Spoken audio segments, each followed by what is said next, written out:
നമസ്കാരം. നമുക്ക് GST TDS പിടിച്ചിട്ടുള്ളത് എങ്ങനെ റിട്ടേൺ ഫയൽ ചെയ്യാം എന്ന് നോക്കാം. അതിനായി നമ്മുടെ GST ലോഗിൻ ഓപ്പൺ ചെയ്യുക.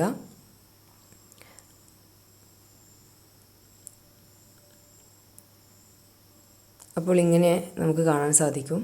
അതിൽ റിട്ടേൺ ഡാഷ്ബോർഡിൽ ക്ലിക്ക് ചെയ്യുക. അതിൽ സർവീസസിൽ പോയി ലെഡ്ജറിൽ ക്ലിക്ക് ചെയ്ത് ആദ്യം നമുക്ക് എത്ര ബാലൻസ് ഉണ്ടെന്ന് നോക്കാം. ഇലക്ട്രോണിക് ക്യാഷ് ലെഡ്ജറിൽ ക്ലിക്ക് ചെയ്ത് അവിടെ വലതുവശത്ത് കണ്ടില്ലേ 4082 ഇപ്പോൾ ഈ ലെഡ്ജറിലുള്ള ക്യാഷ് ബാലൻസ്. അത്രയും രൂപയുടെ റിട്ടേൺ ആണ് ഫയൽ ചെയ്യേണ്ടത്. ബാക്ക് അടിച്ച് റിട്ടേൺ ഡാഷ്ബോർഡിൽ തന്നെ പോവുക. അവിടെ നിന്ന് ഏത് മാസത്തിലാണ് നമ്മൾ ഫയൽ ചെയ്യേണ്ടതെന്ന് സെലക്ട് ചെയ്യുക. ഇപ്പോൾ ഞാൻ ചെയ്യുന്നത് ഡിസംബറിലെയാണ്. ഡിസംബർ എടുത്ത് സെർച്ച് കൊടുക്കുക. താഴേക്ക് സ്ക്രോൾ ചെയ്യുക. പ്രിപ്പയർ ഓൺലൈൻ എന്ന ഓപ്ഷൻ കൊടുക്കുക. അതിൽ വീണ്ടും താഴോട്ട് വരുമ്പോൾ മൂന്നാമത്തെ ഓപ്ഷൻ ക്ലിക്ക് ചെയ്യുക.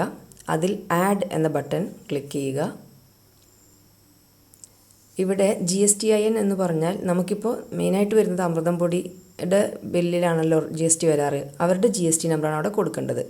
പിന്നെ ഡോക്യുമെൻറ്റ് നമ്പർ എന്ന് പറയുമ്പോൾ ബിൽ നമ്പർ കൊടുക്കുക. ബില്ലിൻ്റെ ഡേറ്റ് അവിടെ അടിച്ചു കൊടുക്കുക. പിന്നെ ഇൻവോയ്സിൻ്റെ വാല്യൂ, നമ്മുടെ ബില്ലിൻ്റെ എമൗണ്ട് എത്രയാണ് എന്നുള്ളത്. ഇപ്പോൾ ഒന്നിലധികം ബില്ലുകളുണ്ടെങ്കിൽ അതിൻ്റെ ടോട്ടൽ എമൗണ്ട് അവിടെ കൊടുത്താൽ മതി. ആ ഇൻവോയ്സ് വാല്യൂ തന്നെ അപ്പുറത്തും അടിച്ചു കൊടുക്കുക. പിന്നെ സെൻട്രൽ ടാക്സും സ്റ്റേറ്റ് ടാക്സും മറ്റേ ഭാഗത്ത് നമ്മളൊന്നും ചെയ്യേണ്ടതില്ല. സെൻട്രൽ ടാക്സ് അടിച്ചു കൊടുക്കുമ്പോൾ തന്നെ സ്റ്റേറ്റ് ടാക്സ് വരും. കാരണം നേരത്തെ കണ്ട 4000 രൂപ ഉണ്ടല്ലോ, അതിൻ്റെ പകുതിയായിട്ട് നമ്മളവിടെ കൊടുക്കും. ദെൻ സേവ് കൊടുക്കുക. എന്നിട്ട് ബാക്ക് അടിച്ച് വീണ്ടും ബാക്ക് പോവുക. താഴെ ജനറേറ്റ് സമ്മറി എന്നുള്ള ബട്ടൺ ആക്റ്റീവായി ഉണ്ടാകും. അവിടെ ക്ലിക്ക് ചെയ്യുക. മുകളിൽ വരുന്ന മാറ്റങ്ങൾ ശ്രദ്ധിക്കണേ. എന്നിട്ട് ആ ഒരു റിഫ്രഷ് ബട്ടൺ, മുകളിൽ തന്നെ ഒരു നീല ബട്ടൺ ഉണ്ടല്ലോ, അതിൽ ക്ലിക്ക് ചെയ്താൽ ഇതുപോലെ പേജ് ഒന്ന് റിഫ്രഷായി വരും. ദെൻ പ്രൊസീഡ് ടു ഫയൽ എന്ന ബട്ടൺ ക്ലിക്ക് ചെയ്യുക. ഏറ്റവും താഴെ അവിടെ സ്റ്റേറ്റ്മെൻറ്റിൽ ടിക്ക് ഇട്ട് കൊടുത്ത് സെലക്ട് എന്ന ഓപ്ഷനിൽ നമ്മുടെ പേര് സെലക്ട് ചെയ്യുക. ഫയൽ GSTR സെലക്ട് ചെയ്യുക. യെസ് കൊടുക്കുക. രണ്ട് ഓപ്ഷനിൽ ഫയൽ വിത്ത് EVC ആണ് ക്ലിക്ക് ചെയ്യേണ്ടത്. OTP വഴിയാണ് നമ്മളത് വെരിഫൈ ചെയ്യണത്. അപ്പോൾ ഇവിടെ നമ്മുടെ ഫോണിലേക്ക് OTP വരും. അത് അടിച്ചു കൊടുക്കുക.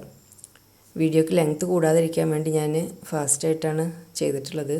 വേണമെങ്കിൽ ഒന്ന് സ്പീഡ് കുറച്ചിട്ടിട്ട് ഒന്നുകൂടി കണ്ട് മനസ്സിലാക്കാൻ അത് അങ്ങനെ ചെയ്താൽ മതി. ഇവിടെ OTP അടിച്ചു കൊടുത്ത് വെരിഫൈ ചെയ്യുക. വെരിഫൈ ചെയ്ത് കഴിഞ്ഞാൽ ഇതാ നമ്മുടെ GST ഫയൽ ചെയ്തു എന്ന് പറഞ്ഞിട്ടുള്ളൊരു വിൻഡോ നമുക്ക് കാണും.